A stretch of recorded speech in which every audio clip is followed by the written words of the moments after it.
ഈ ആഴ്ച jail നോമിനേഷന് select ചെയ്യപ്പെട്ടത് ജാസ്മിനും നോറയുമാണ്. ജാസ്മിനും നോറയ്ക്കും ഇന്ന് രാത്രി ടാസ്ക് കൊടുത്തേക്കുന്നത് ഒരു വലിയ പെട്ടിക്കകത്ത് മുഴുവൻ മുത്തുകളും നൂലുമാണ്. അത് മുഴുവൻ കോർത്ത് മാലയാക്കി ജയിലിൻ്റെ ഫ്രണ്ടിൽ ഇടണം. അതിനിടയ്ക്ക് ജിൻഡോ ക്യാപ്റ്റനാണല്ലോ, ഇടയ്ക്കിടയ്ക്ക് വന്ന് ചൊറിയുന്നുണ്ട്. എല്ലാവരും ജാസ്മിൻ്റെയും ജിൻഡോയുടെയും വഴക്ക് കേൾക്കാനാണ് ഇഷ്ടപ്പെടുന്നത്. എല്ലാവരും പറയുന്നത് ഇവർ പരസ്പരം ടോം ആൻഡ് ജെറിയാണ് എന്നാണ്.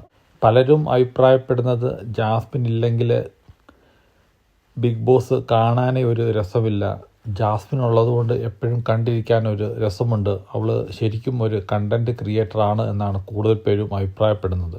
ജിൻഡോ ആണെങ്കിൽ ഇടയ്ക്കിടയ്ക്ക് ജാസ്മിനെ ചൊറിഞ്ഞുകൊണ്ട് ഓരോന്ന് കാര്യം പുറകെ നടക്കുകയാണ്.